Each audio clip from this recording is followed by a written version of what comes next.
Tapi ada juga yang memang sekarang udah di-upgrade nih henanya. Ada henna putih, henna nude dan macam-macam. Capek ya awalnya gitu ya. Tapi ketika kita melihat ekspresi pengantin yang bahagia tersebut di hari pernikahannya gitu ya. Jadi ngerasa kayak bahagia juga, Kak. Aku janji ya sama diri aku. Kalau misalnya ada satu pengantin yang mau order dari aku bakal kasih gratis. Assalamualaikum warahmatullahi wabarakatuh. Halo teman-teman sahabat Karib, balik lagi nih kita sama Karib Talk Podcast Muslimah. Nah, kali ini kita mau ngebahas tentang tema yang menarik banget ya sama narasumber kita yang Masya Allah juga. Ya, tapi sebelum kita mulai, jangan lupa buat komen, like, dan subscribe YouTube Karib Official dan semua sosial media Karib karena kalian di situ akan dapat banyak informasi-informasi terkait Karib dan yang pastinya tentang kajian-kajian Karib. Oke, sebelum itu aku mau baca ini tentang profil narasumber kita. Ya itu namanya Kak Aida atau bisa disebut Aida Fitria. Ya, beliau ini aktivitasnya yaitu henna artis profesional pada tahun 2022. Terus juga selain itu beliau juga sebagai MC All Event pada tahun 2023. Terus juga menjadi human capital di salah satu perusahaan HR consulting. Nah, terus pengalaman beliau ini banyak juga ya. Salah satunya ada sekretaris umum di Dewan Kerja Cabang Kota Tangerang Selatan, sekretaris umum di Keluarga Remaja Masjid BSD, dan pengembangan sumber daya manusia di Remisya. Oke, sebelum itu kita lanjut aja ya bersama narasumber kita yang sangat berbakat, multitalent, dan pastinya cantik juga, yaitu Kak Aida Fitria. Halo Kak Aida, apa kabar? Baik. Alhamdulillah. Gimana nih Kak? Selain kesibukan yang tadi, ada kesibukan yang lain nggak selain itu? Dari 3 itu aja sih yang udah disebutin kesibukan aku. Oke, baik. Gimana keluarga? Sehat? Alhamdulillah. Alhamdulillah. Oke, Gimana baik, Kak baik. Sri juga? Alhamdulillah, sehat insya Allah. Alhamdulillah. Ya, oke nih Kak. Kita ngebahas tentang kesibukan Kakak ya selama hidup, asik, menjalani hidup yang penuh lika-liku pastinya. Di sini kita mau ngebahas tentang kesibukan Kakak yaitu menjadi henna, MC, plus pekerja juga ya. Tapi di sini Kakak Masya Allah banget bisa membagi ketiga acara tersebut ya dalam satu waktu. Ya, gimana sih Kak? Kita boleh sharing-sharing nih tentang pendidikan Kakak untuk menjadi MC itu seperti apa? Oke. Untuk menjadi MC, pendidikan paling utama itu atau pengalaman yang paling utama itu adalah pada saat di organisasi sih sebenarnya sih Kak. Oh, Masya Jadi Allah. kalau misalnya dibilang pendidikan yang lebih utamanya itu adalah dimulai dari dulu ikut organisasi, menjadi MC di setiap eventnya, terus mungkin menjadi moderator di setiap acaranya kayak gitu, dan itu menjadi menambah pengalaman bagi aku gitu. Dan yang paling utama ya itu sih pendidikannya gitu, dan mungkin tambahannya adalah mungkin private MC-nya kayak gitu. Nah, private MC ini kenapa sih harus apa ya namanya? Kalau bagi aku itu penting gitu karena selama yang aku jalanin itu kan aku hanya tahu bagaimana improvement dari aku sendiri gitu. Tapi ternyata dari apa namanya, dari ilmu menjadi master of ceremony itu ada ilmunya kayak gitu. Oh gitu ya, Masya Allah. Ada khususnya juga ya. Benar, jadi mungkin ada yang kan jadi MC itu ada 2 misalnya, MC formal atau informal, terus mungkin intonasinya mungkin berbeda-beda, terus bagaimana sih cara pembawaannya kayak gitu, mungkin bagaimana cara opening, terus apa namanya, closing, terus bagaimana cara menyampaikan informasi yang baik kayak gitu, dan itu dipelajari pada saat private gitu. Makanya private itu penting, tapi itu tidak menjadi acuan gitu. Teman-teman bisa belajar sendiri di depan kaca aja kayak gitu. Yang penting paling utama ketika menjadi MC itu adalah percaya diri gitu. Karena kalau misalnya kita nggak punya percaya diri dalam diri kita gitu kan, malu-malu kayak gitu kan, nah nggak all out gitu dalam setiap acaranya kayak gitu sih Kak. Oke, jadi dari pengalaman-pengalaman itu malah kita lebih banyak belajar ya. Benar. Oke, baik-baik, Masya Allah. Jadi kakak sebelum terjun ke MC ini, kakak juga sebelumnya pernah jadi MC di acara-acara ya yang non formal, yang formal juga. Insya Allah. Oke, terus gimana sih Kak tantangan menjadi MC itu? Pasti kan setiap kegiatan, setiap aktivitas yang kita lakukan kan ada tantangannya ya. Apalagi MC nih kan. Nah, Betul. gimana buat tantangan MC tersendiri itu? Oh, yang paling pertama bagi aku tantangannya adalah ketika menjadi MC akad di acara pernikahan sih. Karena MC di acara pernikahan itu bukan hanya membuka acara terus ngejalanin acara, nggak cuma itu gitu, tapi kita juga harus punya skill yang dimana membawa suasana gitu. Karena dalam acara tersebut kan ada yang namanya sungkeman, terus ada yang namanya izin izin akad gitu ya, dari si mempelai wanita ke orang tuanya, dan itu kan kita yang bikin juga gitu narasinya gitu. Jadi kita juga harus ikut terbawa suasana di situ gitu. Jadi itu sih yang paling yang paling menantang buat diri aku gitu. Maksudnya pribadi belum ada pengalaman menikah, tapi harus mencoba untuk bagaimana membawa suasana itu menjadi haru hikmat dalam suatu acara yang memang sakral kayak gitu sih. Itu yang paling penting. Oke, jadi belum pernah menikah tapi udah ngisi acara di nikahan ya. Masya Allah, harus kuat mental juga ya. Kalau itu kuat sih. Kuat, untungnya kuat.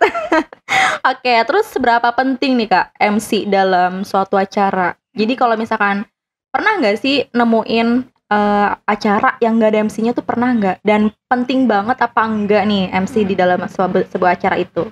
Bagi aku MC itu sebagai roda. Jadi kalau misalnya roda itu berhenti, ya acara itu tidak dimulai. Ketika roda itu berjalan, ya acara berjalan kayak gitu. Jadi roda itu kan ada arahnya gitu kan, arahnya mau kemana, seperti MC gitu, ada arahnya juga. Kalau misalnya dalam acara tidak ada arahnya, tidak ada MC-nya, ya kita nggak tahu nih akan jalan atau enggak acaranya gitu, dan kita nggak tahu ya akhirnya tuh bakal seperti apa acaranya gitu, apakah berjalan lancar atau tidak gitu. Jadi bagi aku MC dalam suatu acara itu sangat penting. Penting ya. Oke, baik. Insya Allah pengalaman yang luar biasa ya buat Kak Ida ini. Selain pengalaman dan ilmunya juga, wah Masya Allah banyak juga. Masih belajar juga Kak. Iya, BTW Kak Ida ini sumuran sama aku. Cuman beliau ini ya ampun, kalah deh jauh. Saya tuh jauh gitu dari Kak Ida. Makanya dari Kak Ida ini saya banyak ngambil pelajaran juga sih pastinya. Sama-sama belajar Kak. Sama-sama belajar ya. Tapi kamu gurunya. Oke, baik Kak Ida. Terus tadi kan pengalaman MC nih ya, sekarang pengalaman henna. Kakak kan lagi terfokus banget sama henna ya. Apalagi video-video setiap promosi selalu FYP gitu kan, Masya Allah. Banyak juga followers yang ngebooking lewat sosial media malah ya. Benar. Nah, terus gimana sih Kak henna dalam pandangan Islam menurut Kak Ida tuh seperti apa? Kalau misalnya dalam pandangan Islam sendiri, henna itu hukumnya mubah atau boleh ya gitu. Cuma yang menjadi concern sebagai penghenna itu adalah kita harus aware terhadap serap atau tidaknya henna itu ke kulit gitu. Karena kan akan menjadi acuan bahwa apakah ini sah wudu atau tidak, kayak gitu. Oh gitu, jadi ada tipe henna yang nggak sah buat wudu ya? Ada. Jadi kan memang ada henna itu kan terbuat dari inai sebenarnya, daun inai, yang dimana yang warna merah itu terbuat dari daun inai sendiri gitu. Tapi ada juga yang memang sekarang udah di-upgrade nih hennanya. Ada henna putih, henna nude, dan macam-macam henna lainnya. Yang dimana henna itu terbuat dari henna craft, yang dimana ketika dilukis di tangan, diaplikasikan di tangan, itu tidak serap wudu gitu. Jadi itu yang menjadi concern bahwa kita harus sampaikan ke klien bahwa henna putih ini atau henna nude ini tidak serap wudu. Jadi pastikan pada saat hari akad dalam kondisi yang memang lagi tidak sholat. Oh gitu, jadi kayak udah dinotis dulu udah gitu dinotis ya. Duluan, gitu. Karena kita harus kasih tahu gitu bahwa ini tidak sah wudu gitu. Karena kalau maksudnya gini ya, kita melakukan pekerjaan mereka juga ingin cantik di hari akadnya gitu, tapi kita juga jangan lupakan bahwa apakah ini bisa untuk ibadah atau tidak. Betul, karena juga menikah itu suatu ibadah kan. Iya, oke. Terus kalau yang henna bisa serap wudu tuh yang kayak gimana tuh Kak? Henna merah. Henna merah ya? Henna merah itu kan terbuat dari inai yang dimana dia serap wudu ke tangan gitu kan. Maksudnya menyerap ke tangan, jadi otomatis air wudu bisa masuk gitu. Jadi yang halal tuh henna yang merah ya. Iya, sebenarnya semua henna halal, cuma Halal. kalau membedakannya sah atau tidak sahnya pada saat Oke, itu, kayak iya, gitu. karena kan kebanyakan orang yang tidak mengerti henna ya, mereka asal pilih aja sesuka hati mereka. Benar. Mereka tidak mengerti apakah itu sah untuk wudhu atau tidak. Udah juga kayak henna kan pasti kalau di tangan kan lama ya bersihnya ya, nggak sehari langsung bersih kan pastinya, itu memakan waktu banyak. Nah jadi buat teman-teman nih yang baru tahu, ini ilmu baru nih ya. Jadi nggak semua henna itu sah untuk sholat, dia halal cuman nggak sah untuk sholat, yaitu tadi ada henna nude dan henna putih. Dan kalau yang teman-teman mau bisa sah buat sholat, pakai henna yang merah yang lebih aman. Ya. Oke, terus gimana Kak, fungsi dan jenis-jenis henna yang tadi disebutin, ada lagi nggak fungsi selain itu? Sebenarnya kalau misalnya jenis-jenis henna yang aku mau sebutin itu kan ada macam-macam ya. Ada henna untuk, yang pertama biasanya henna untuk menikah gitu ya, untuk akad, resepsi kayak gitu. Terus ada juga henna untuk lamaran, atau mungkin ada henna untuk hanya bersenang-senang, namanya henna fun kayak gitu. Jadi itu macam-macam atau jenis-jenis hennanya kayak gitu. Dan apa sih bedanya? Nah, bedanya mungkin kalau misalnya henna untuk akad biasanya penuh dalam satu tangan gitu ya kayak. Tapi kalau misalnya untuk henna lamaran itu ada jenis-jenisnya. Maksudnya ada gambar-gambar tertentu yang memang biasanya mereka request sendiri gitu. Atau mungkin biasanya kan ada yang mau dibikin ada aksen buat tempat cincinnya atau gimana kayak gitu. Jadi ya itu yang membedakan gitu. Kalau henna fun paling henna yang memang cuma untuk fun ya, entah mungkin gambar butterfly atau kupu-kupu, iseng-iseng gitu ya. Iya, iseng aja kayak gitu. Emang dia pengen dihenna aja kayak gitu. Iya, jadi henna itu nggak terkhusus untuk acara-acara spesial ya, tapi juga untuk iseng-iseng juga bisa ya Kak ya. Bisa. Oke, terus gimana sih Kak cara menjadi art planner nih untuk henna yang handal? Asik. Kalau misalnya dibilang henna handal, aku masih belum juga ya, karena masih banyak belajar gitu. Karena yang namanya henna itu kan dia seni melukis di tangan gitu ya. Dan itu benar-benar harus konsisten gitu untuk belajarnya, karena banyak aksen-aksen atau mungkin banyak jenis-jenis lukisan henna yang perlu dipelajari lebih dalam kayak gitu. Memang ngelihatnya semudah itu gitu, tapi ketika kita sudah megang kon hennanya gitu kan, itu bakal kayak pertama kayak gemeter gitu loh tapi lama-lama terbiasa gitu. Jadi yang paling penting sih konsisten untuk terus latihan sebenarnya kayak gitu sih Kak. Oke, untuk teman-teman yang bisa mau pesen henna dilukis tangannya, entah itu acara formal ataupun iseng-iseng kayak tadi yang dibilang, bisa langsung nih follow dan kepoin Instagramnya Kak Aida. Jangan lupa @aida.henna. Aida.henna itu Instagramnya ya teman-teman ya. Kalian bisa langsung DM aja nih sama kakak cantik nih. Asik, kakak cantik ini benar-benar ramah banget. Jadi kalau misalkan teman-teman nge-DM pasti langsung dibales. Oke, lanjut Kak. Terus gimana sih Kak pentingnya manajemen waktu nih? Tadi kan di awal kan kita udah ngebahas kakak kesibukannya itu kerja, nge-henna, nge-MC. Aduh, itu menurut aku ya itu udah kesibukan yang luar biasa, apalagi dalam 3 momen ini tuh jadi satu waktu gitu. Nah, gimana cara kakak memanajemen waktu itu? Yang paling tricky pada saat ketika dapat orderan henna di hari weekday gitu, karena kan maksudnya aku pada saat itu kerja juga, terus henna juga gitu kan. Biasanya aku dapat orderan henna itu di hari weekend gitu, karena memang kan kebanyakan orang nikah di Sabtu atau nggak Minggu ya nggak sih? Iya, betul. Nikah kapan? Sabtu atau Minggu ya kan. Nah makanya kalau misalnya dapat weekday aku tetap terima, tapi aku lihat dulu gitu dia mau henna apa gitu. Karena aku mau kasih tahu juga kalau misalnya henna merah itu tuh biasanya di henna di malam sebelum akad gitu. Namanya biasanya malam bainai gitu. Jadi malam bainai itu adalah malam di henna sebelum akad gitu. Oh gitu. Iya. Jadi gitu. Nah kalau itu biasanya henna merah ya gitu. Tapi kalau untuk henna putih biasanya kita menghenna itu pagi-pagi bareng sama MUA sekitar jam 5 gitu. Jadi kalau misalnya ditanya bagaimana manajemen waktunya yang tadi, pada saat itu aku kerja masuk jam 8 gitu ya. Biasanya estimasi aku ngehenna itu 2 jam. Nah kalau misalnya aku berangkat jam 4:30 nyampe rumah klien biasanya jam 5 gitu. Otomatis kalau misalnya henna 2 jam berarti sekitar jam 7 selesai. Tapi bukan hanya langsung selesai, belum lagi beres-beres ataupun mungkin foto produk hennanya gitu. Maksudnya sekarang promosi ya. Foto tangan si yang udah jadi nih yang ada di henna kayak gitu. Estimasi jam 7:30 kelar, pulang, sat-set gitu.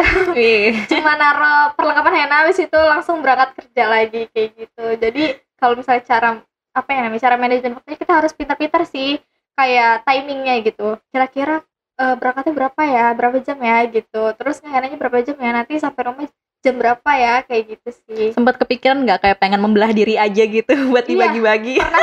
pernah banget waktu itu ada acara Karib juga kalau nggak salah ya waktu itu. Apa namanya itu yang pas hari Seninnya yang aku ngehena kan. Jadi hari Minggunya itu pulang malam. Sedangkan besok kalau misalnya aku berangkat jam setengah lima, ya jam setengah 4 itu harus sudah bangun kayak gitu kan untuk siap-siap gitu. Dan itu sih yang bener-bener kayak awalnya kayak ngerasa ya kita munafik kalau misalnya nggak ngerasa capek gitu. Betul. Pulang malam besok paginya udah berangkat, bukan harus udah bangun lagi gitu udah kan. berangkat langsung ya, gitu. melek langsung jalan. Iya gitu. Nah itu sih sebenarnya yang jadi trikinya. Iya. Kalau bisa kayak Naruto gitu ya, punya 1000 bayangan. Makanya bisa semua iya kan. Bisa semua langsung dilakuin kan. Dalam satu waktu. Oke, terus urgensi artpreneur dalam kehidupan kita tuh apa sih Kak? Oke, kalau misalnya urgensinya itu ada dua ya. Maksudnya ada yang sebagai ngehena nih, aku ada juga aja sih misalnya Kak Asri yang sebagai dehena, misalnya kayak gitu. Kalau misalnya urgensi yang pertama bagi aku, kenapa aku memilih untuk ngehena adalah aku ngerasa bahwa ketika si pengantin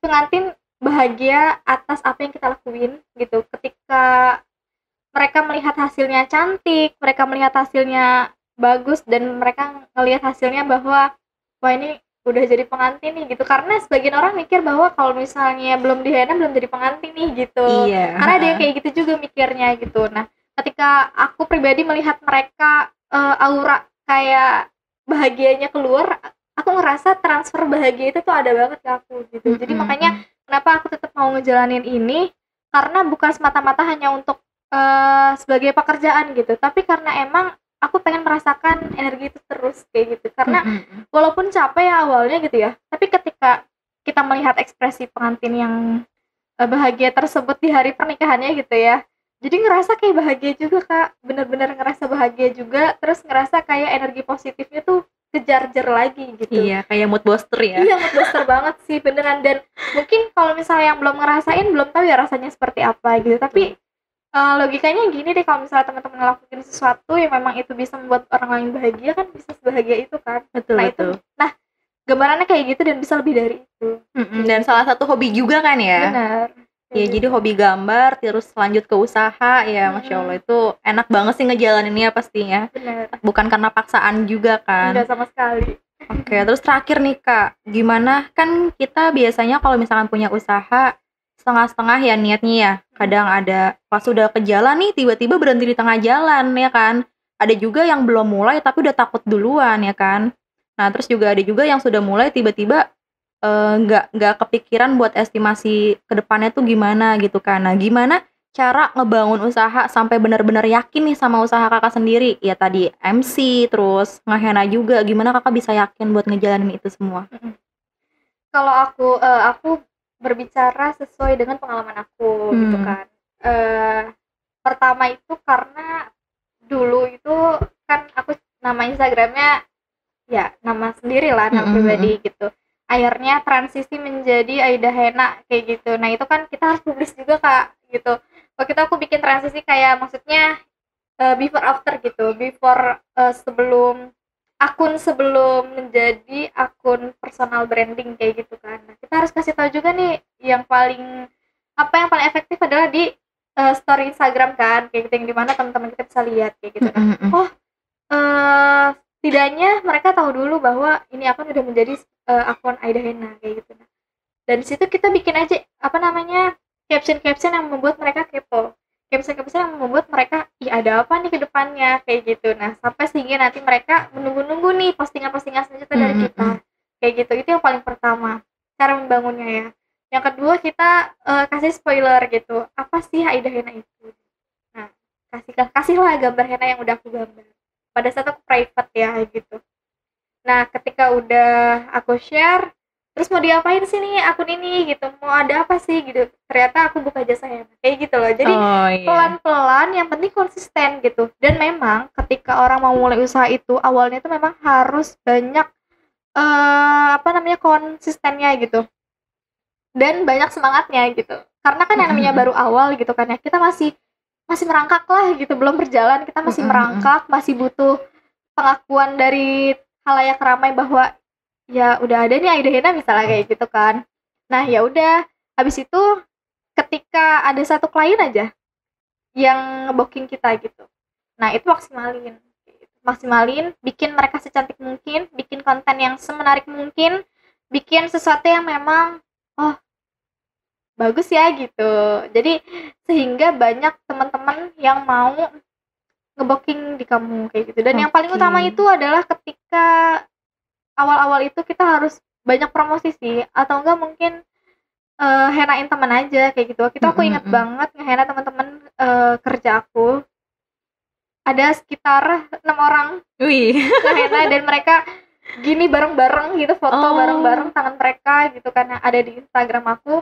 Dan itu banyak banget respon, aku nggak expect banyak banget respon dari teman-teman, ih bagus ya gitu kan, maksudnya secara rame-rame kayak gitu bagus ya gitu. Dan sehingga mungkin ketika mereka udah dihena kan pasti mereka juga posting kan dari teman-teman mereka, ada yang follow juga, ada yang kepo juga, mancing ya jadinya. Iya mancing, kayak bener-bener harus mancing sih kayak gitu. Jadi kalau misalnya mulai usaha ya mancing kayak gitu. Yang paling penting, paling pertama itu ya personal brandingnya mau seperti apa kayak betul gitu. Emang semua usaha itu kan dimulai dari merintis dulu ya, nggak ada yang tiba-tiba langsung sukses gitu kan. Pasti kita belajar dulu dari nol, dari yang tadi dibilang ngerangkak baru bisa jalan. Nggak ada yang tiba-tiba langsung lari kan.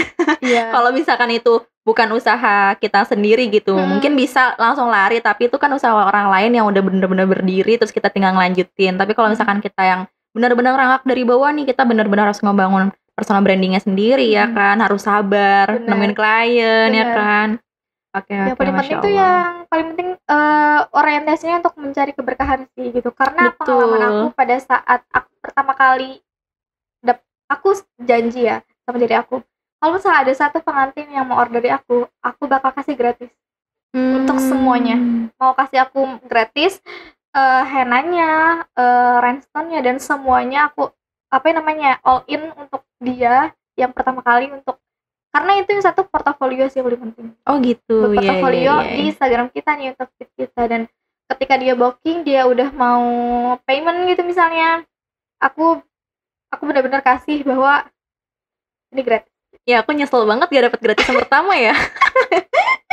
Tapi akan ada promo gratis selanjutnya nggak nih? Bisa dibicarakan dulu. Bisa dibicarakan, oke. Ya mungkin kalau aku nanti insya Allah menikah ya, aku bakal pakai jasa kamu sih pastinya. Apalagi dia bestie aku ya. Ya pastinya bakal aku calling sih. Siap. Oke. Mungkin kita udah di penghujung acara nih kayak. Iya, cepet banget. Cepet ya, nggak berasa ya? Iya. Oke, sebelum kita beranjak, ini ada minuman spesial dari Kita Kopinya. Iya, benar. Ya, rukonya itu ada di ini boleh diminum? Boleh, silakan. Ini emang buat kita berdua dicobain. Ini adalah menu green tea yang best seller buat teman-teman yang pengen kesini buat ngopi-ngopi santai, bisa belajar juga, dan kita juga bisa bikin konten. Benar. Alamatnya di Ruko Granada BSD, kalian cari aja ya. Dan banyak banget makanan juga, ada mie Aceh dan lain sebagainya. Kalian harus cobain sih karena itu best seller banget di sini. Iya betul, dan salah satunya minuman ini ya. Oke. Sebelum kita berakhir, mungkin teman-teman kalau misalkan suka sama video ini, kalian bisa like, komen, dan subscribe YouTube Karib Official, dan follow semua sosmed Karib, dan tentunya tadi Instagram dari narasumber kita yaitu Aida Hena. Aida.Hena. Jangan lupa di follow teman-teman ya. Siapa tahu kalian yang ingin menikah, berencana menikah, ataupun lamaran dan event-event lainnya, atau cuma pengen have fun aja, kalian bisa langsung kepoin Instagram kakaknya ya. Oke, mungkin itu aja yang bisa disampaikan. Pengalaman. Gimana Kak? Bisa konsultasi juga. Oh, bisa konsultasi juga. Karena kalau misalnya udah di dunia wedding industry kan ada yang namanya vendor-vendor juga nih. Siapa tahu mungkin teman-teman butuh rekomendasi apa, misalnya tenda kah, butuh rekomendasi catering kah, atau mungkin dekor ya kan, dan lain sebagainya. Teman-teman bisa free konsultasi. Gitu. Oke, jadi langsung dapat ya. Kayak nggak usah bingung-bingung cari vendor kemana-mana, nggak usah pusing-pusing, langsung aja ke Aida Hena.